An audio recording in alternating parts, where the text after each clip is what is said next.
A heating element using nichrome connected to a 230 volt supply draws an initial current 3.2 ampere which settles after a few seconds to, यानी कि current change हुआ। तो देखिए बच्चों इसमें क्या है, वोल्टेज दिया हुआ है इसमें E इज इक्वल टू मान लो 230 वोल्ट, ठीक है, ये मान लीजिए ये बैटरी का वोल्टेज दिया हुआ है और इनिशियल करंट दिया हुआ है I1 is equal to 3.2 ampere और विच सेटल्स डाउन टू 2.8 एम्पियर। उसके बाद ये सेटल डाउन हो जाता है 3.2 एम्पियर से कितने एम्पियर पर, 2.8 एम्पियर पर बच्चों, ठीक है। करंट चेंज हो गया। तो करंट चेंज क्यों हुआ, रेजिस्टेंस चेंज हुआ। I इक्वल टू क्या होता है V/R, और रेजिस्टेंस चेंज क्यों हुआ, टेम्परेचर चेंज हुआ उसकी वजह से, ठीक है।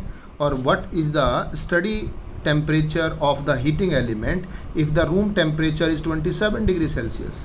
तो जो करंट चेंज हुआ वो टेम्परेचर की वजह से हुआ और रूम टेम्परेचर पर इनिशियल करंट जो ड्रॉ कर रहा था तब टेम्परेचर था T1 is equal to 27 degree Celsius, ये टेम्परेचर था। और जब ये करंट हुआ कितना टेम्परेचर है ये हमें फाइंड करना है। और इसमें जो टेम्परेचर कॉफिशिएंट दिया हुआ है alpha that is equal to 1.70 10⁻⁻⁴ degree Celsius inverse. और देखिए क्या लिखा हुआ है इसमें, resistance temperature coefficient of resistance of nichrome averaged over the temperature range involved. हमने पहले बताया था जब हमने पढ़ा था थ्योरी में कि जब टेम्परेचर के साथ साथ अल्फ़ा की वैल्यू बदल जाती है, अल्फ़ा टेम्परेचर पर भी डिपेंड करता है। तो अगर अल्फ़ा एवरेज वैल्यू रखता है जिस टेम्परेचर से लेके T1 से T2 तक, उस पर ये वैल्यू है, तो इसका फॉर्मूला लगेगा। तो कौन से वाला फॉर्मूला बताया था हमने इसका, अल्फ़ा का फॉर्मूला था R2 - R1 upon R1 T2 - T1, ठीक है।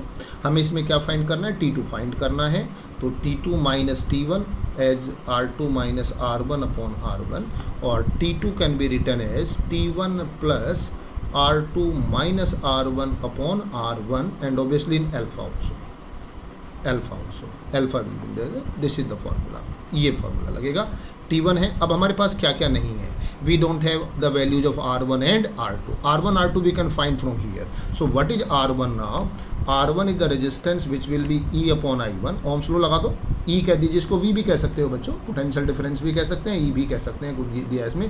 तो 230 upon 3.2 ohm and what about ये, this is R1 and what about R2, E upon I2 and this is 230 divided by what is I2, 2.8 ohm, 8, right? This is R1 and R2. So we have the value of R1, we have the value of R2, we can substitute the value of R1 and R2 and alpha and we can find this T. So what is T1, that is equal to 27 plus what is R2 now, R2 is 230 divided by 2.8 minus 230 divided by 3.2, okay, upon what is R1 again 230 divided by 3.2 and what is this alpha 1.70 10⁻⁻⁴. so we can calculate T2 under this condition, it is of degree Celsius। इसको हम solve कर सकते हैं बच्चों। और इसमें बस एक ही इंपॉर्टेंट पॉइंट था, क्या इंपॉर्टेंट पॉइंट था कि इसमें I1 I2 नहीं गिवन था, बल्कि क्या गिवन था बच्चों, इसमें जो हमें गिवन था that was I1 I2 given था, R1 R2 नहीं था। तो हमने क्या फाइंड कर लिया, R1 R2 निकाल लिया पहले। भाई हमारे पास देखिए इस टेम्परेचर पर ये करंट, इस टेम्परेचर पर ये करंट, तो हमें समझना पड़ेगा करंट क्यों डिक्रीज हुआ, क्यों रेजिस्टेंस बढ़ा। देखो जब हम I की वैल्यू करते हैं V/R ohms लॉ से, जितना रेजिस्टेंस बढ़ेगा उतना ही करंट कम होगा। रेजिस्टेंस क्यों बढ़ा, बिकॉज टेम्परेचर इंक्रीज हुआ। तो 27 डिग्री सेल्सियस से T2 टेम्परेचर बढ़ा, करंट कम हो गया, रेजिस्टेंस हमने R1 R2 निकाल के ये वैल्यू यहाँ पे सब्सटीट्यूट कर दी। और इस तरह से हम इस क्वेश्चन को क्या कर सकते हैं, सॉल्व कर सकते हैं। ये वैल्यू देखना बच्चों कितनी आएगी, इसका आंसर आप यहाँ निकाल के सॉल्व कर लेना, कितना आंसर आएगा।